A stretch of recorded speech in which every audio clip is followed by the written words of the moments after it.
Hey everyone, welcome back to the channel. So today I thought we'd go down a bit of a different topic. The question, of course, in the video and in the title is: do booster boxes or do sealed Pokemon products have a ceiling? Are they just going to go up in value forever, or do they hit a point where they taper off, or even eventually come back down to earth? Now, interesting question. I've got some thoughts on it. This isn't, I suppose. There's a little bit of advice, but I wouldn't say it's an advice or fact-based segment. It's more an opinion piece, and I'd love to hear other people's opinion on it too. So I want to share some thoughts, maybe backed up with a bit of evidence. I'll get into that shortly. Forgive the outfit. I've just got off the golf course, so forgive that. And shout out, I can't remember who it was, but shout out to the bloke. I love a bit of Australian banter. Called me out in a couple of, I think it was 2 videos ago, called me out. He said, didn't realise Darcy Moore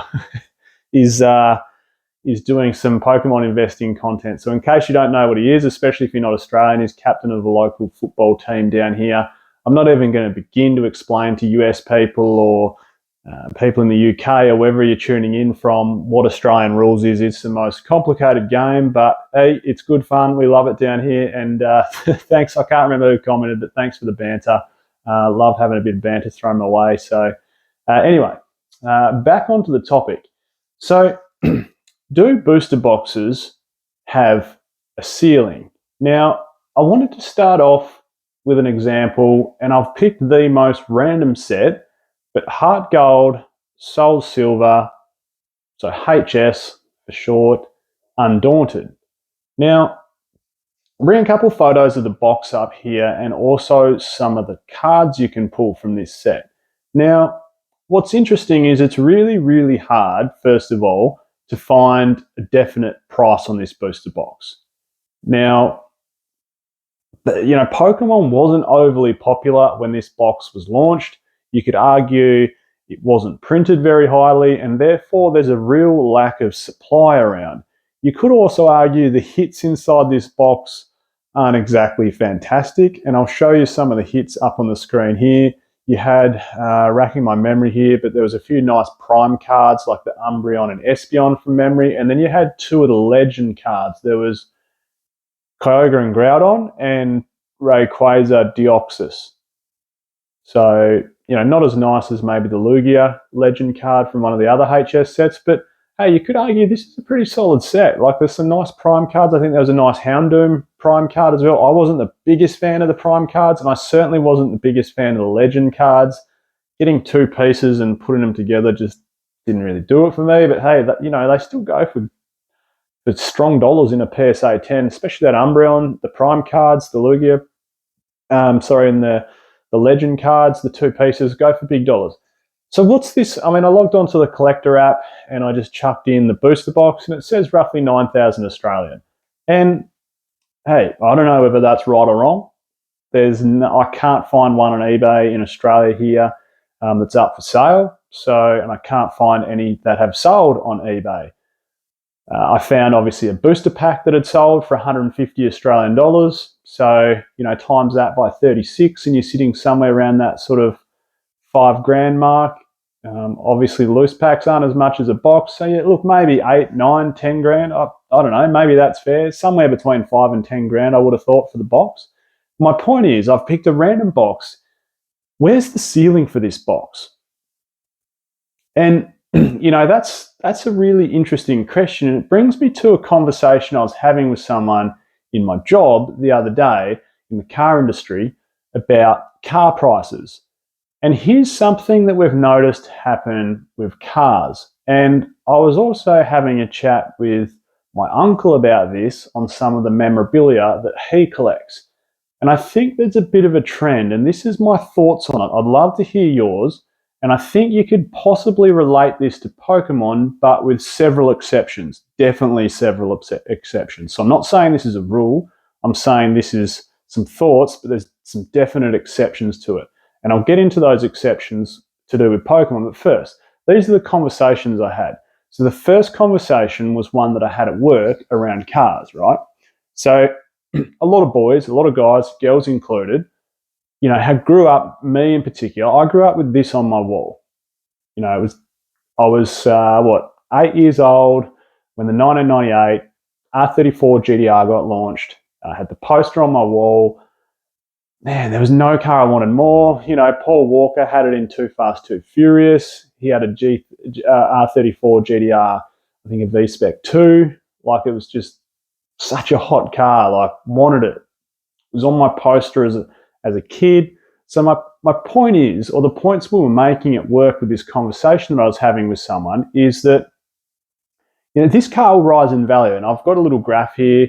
I don't know what the values are exactly. I don't know what one's going to cost. I'm not in the market for one. I don't really study it that closely. But as you can see, the price for this car has been going up. A lot of J-Spec cars did. And sorry to be completely off topic from Pokemon, but I promise I'll loop back around to Pokemon. But, you know, what happens is these things go up over time, as I suppose the generation that had them on their posters, had posters of them on their wall as a kid, finally gets some disposable income to buy them. And you could relate this to Pokemon. For example, I don't know, Aquapolis. Finally, maybe someone didn't get a chance to open it when they were little, but maybe they've got one hell of a high-paying job now that they're in their mid-30s, and all of a sudden buying a $60,000 booster box doesn't seem that dear. You know, if you've got a really, really well-paying job, you've got multiple properties, things are pretty rosy for you, you're all set up, you want to relive some nostalgia, spending 60 grand on an Aquapolis booster box, hey, who am I to judge, certainly? Or spending it to put in your collection as well, not just to open, but to put in your collection. But back onto the car. So that GTR R34, I think, will continue to rise in price. And there's some examples, and here's one that I want to use. I've bought up, and I don't know this car very well, but I just Googled a 1942 muscle car, and this Cadillac come up. Okay, who left alive now desires this car?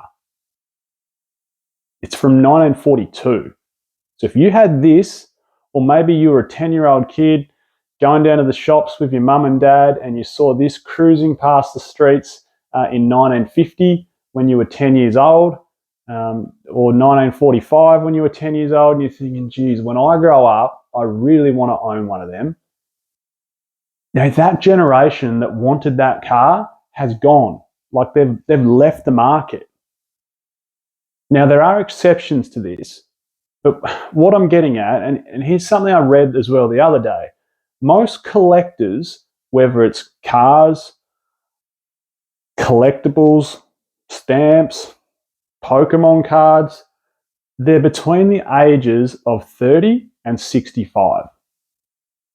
Now, this isn't the rule. Like, there's obviously exceptions. There'd be people from the 15-year-olds that are mad collectors, the 25-year-olds that are mad collectors, 28-year-olds that are mad collectors, probably someone that's 70 still a mad collector. But the general rule is most collectors are between the age, especially investors, between 30 and 65, because before 30, you've got so much else to focus on. Maybe you're trying to set your career up. You don't have heaps of disposable income. Maybe you're trying to put your foot into the property market. Maybe you've just started a family and you need to put money towards that.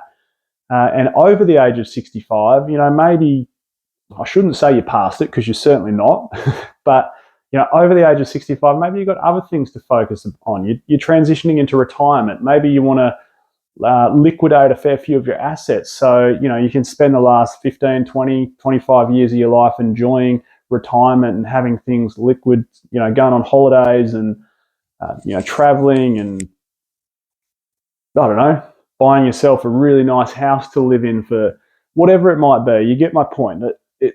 The data says most people in the collectible industry between the ages of 30 to 65.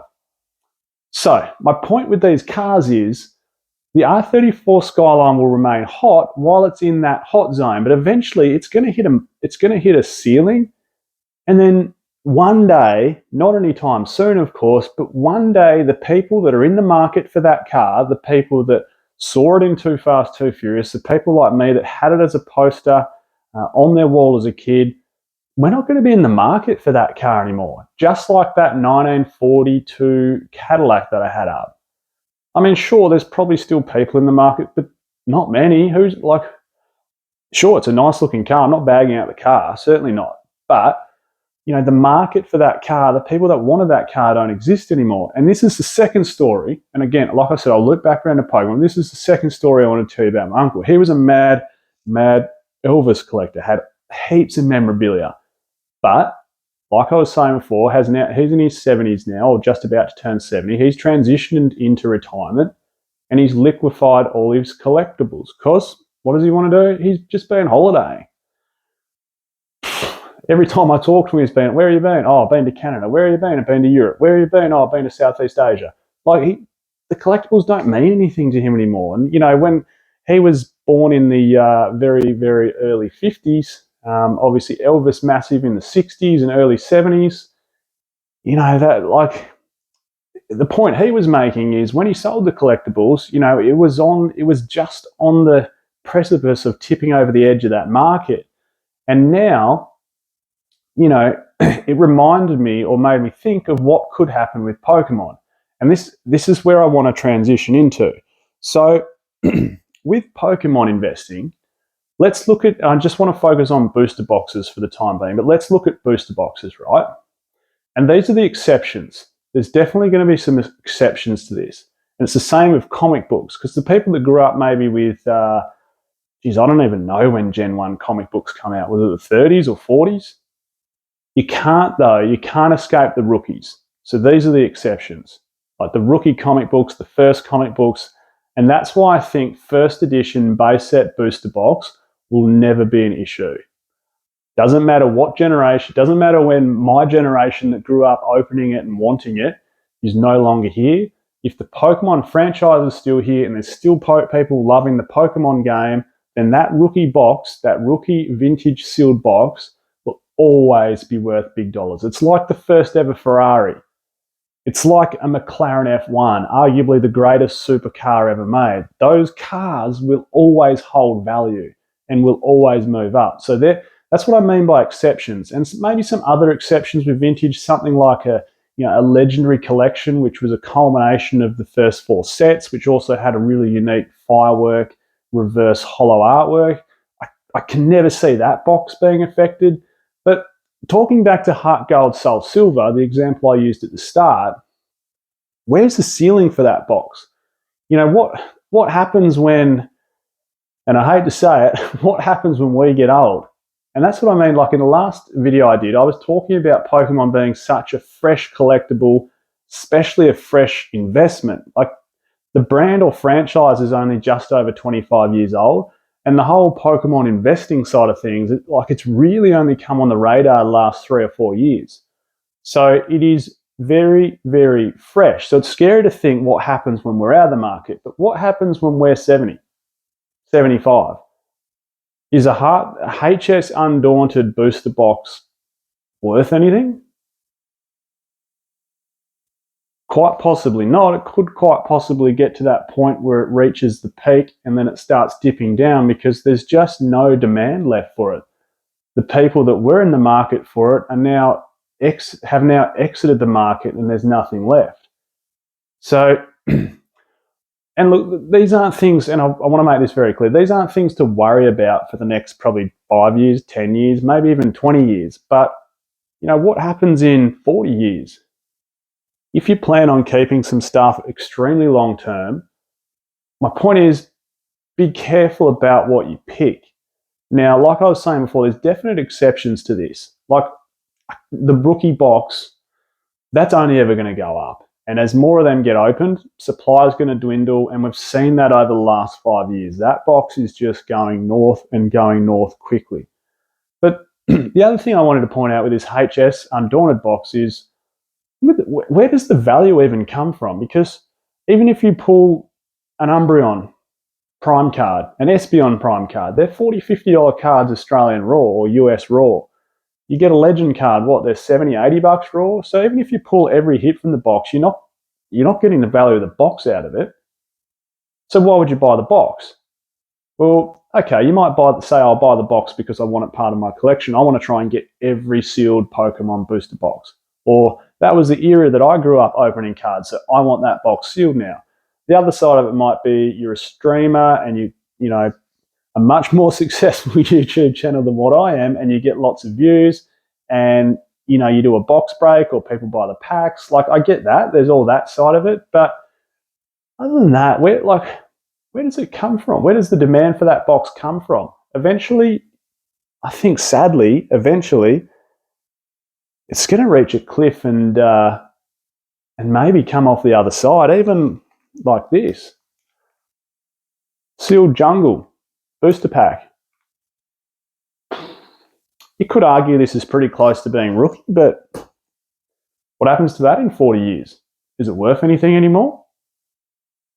Maybe. I think, things are still going to go up with inflation, but this rapid growth that we're seeing in Pokemon, and to sort of summarize the whole video up, this is why I predominantly dabble, other than not having a spare $30,000, $40,000, $50,000 to spend on a box. But this is why I like Modern. It gives you an entry point into the hobby, and also the demand's still there. Like, there's demand for these sets, and they'll continue to be for the foreseeable future. I suppose the only point to summarize the whole video I want to make is maybe just be a little bit careful with vintage now that it's becoming quite vintage.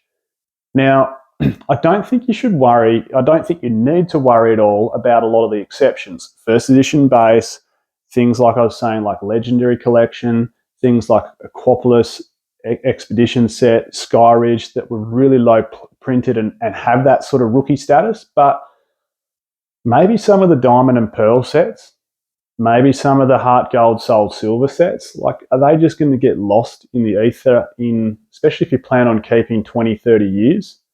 I don't know. Am I completely barking up the wrong tree? I don't think so, because, we see this peak of the market. When people exit the market and there's no longer demand for something, we can see it dip.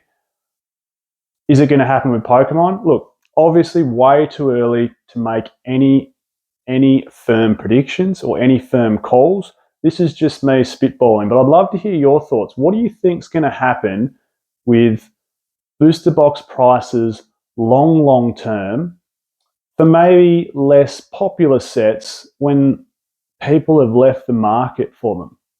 Please share your thoughts. Love to hear from you guys. Thanks heaps again for watching, and catch me at my next game. Hopefully I'll kick a few goals and get a few possessions. See you guys.